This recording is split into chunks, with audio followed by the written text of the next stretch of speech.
সব শঙ্কা কাটিয়ে প্রায় ৩৩ বছর পর আগামীকাল জাহাঙ্গীরনগর বিশ্ববিদ্যালয় কেন্দ্রীয় ছাত্র সংসদ জাকসু নির্বাচন। এরই মধ্যে সব প্রস্তুতি শেষ হয়েছে। বৃহস্পতিবার সকাল ৯টা থেকে বিকেল ৫টা পর্যন্ত ২১টি হলের ২২৪টি বুথে চলবে ভোট। এর আগে উৎসবমুখর পরিবেশে মঙ্গলবার মধ্যরাতে শেষ হয় প্রার্থীদের প্রচারণা। এখন পর্যন্ত নির্বাচনের পরিবেশ স্বাভাবিক থাকলেও নিরাপত্তা নিয়ে শঙ্কা ও আচরণবিধি লঙ্ঘনের অভিযোগ রয়েছে প্রার্থীদের। তবে সুষ্ঠু ও স্বচ্ছ নির্বাচন উপহার দিতে বদ্ধপরিকর প্রশাসন। জাকসুর ২৫টি পদের বিপরীতে প্রার্থী ১৭৯ জন, যেখানে ভিপি পদে লড়ছেন ৯ এবং জিএস পদে ৮ জন। ভোটার অন্তত ১১,৯০০। মঙ্গলবার মধ্যরাতে শেষ হয় ভোটের প্রচার। এ নিয়ে আরও জানবো, আমাদের সাথে যুক্ত হচ্ছেন সহকর্মী জুবায়ের আহমেদ। জুবায়ের, দীর্ঘ প্রতীক্ষার পর হতে যাচ্ছে জাকসু নির্বাচন। ভোটের প্রস্তুতি এবং ক্যাম্পাসের নির্বাচনী আমেজ কেমন দেখছেন জানাবেন। জি করি, আপনাকে ধন্যবাদ।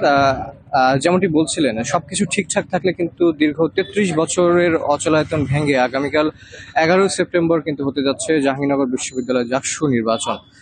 জাকসু নির্বাচন ঘিরে কিন্তু এখন পর্যন্ত একটি নির্বাচনী আমেজ কিন্তু আসলে বিরাজ করছে। আমরা দেখতে পেয়েছি গতকাল রাত ১২টা পর্যন্ত কিন্তু প্রার্থীদের যে প্রচারণা সেটির সময় ছিল এবং প্রার্থীদের প্রচারণা কিন্তু একটা উৎসবমুখর পরিবেশে চলেছিল। আপনার প্রিয় কাপড়ের যত্নে এলো এনজাইম সমৃদ্ধ Arik silver wash detergent powder ৫০০ গ্রাম মাত্র ৭০ টাকা। প্রিমার্ক।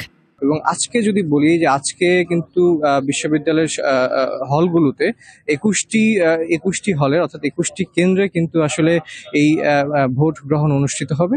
তো হলগুলোতে কিন্তু ইতিমধ্যেই বুথ স্থাপন করা হয়েছে।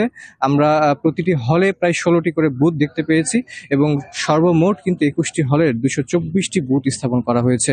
এদিকে যদি নিরাপত্তার নিশ্চিতের বিষয়টি বলি, প্রশাসন এবং নির্বাচন কমিশন কিন্তু জানিয়েছে যে আসলে ইতিমধ্যে আজকে দুপুরের পর থেকে আগামীকাল নির্বাচনের দিন পর্যন্ত কিন্তু বিশ্ববিদ্যালয়ে ১২০০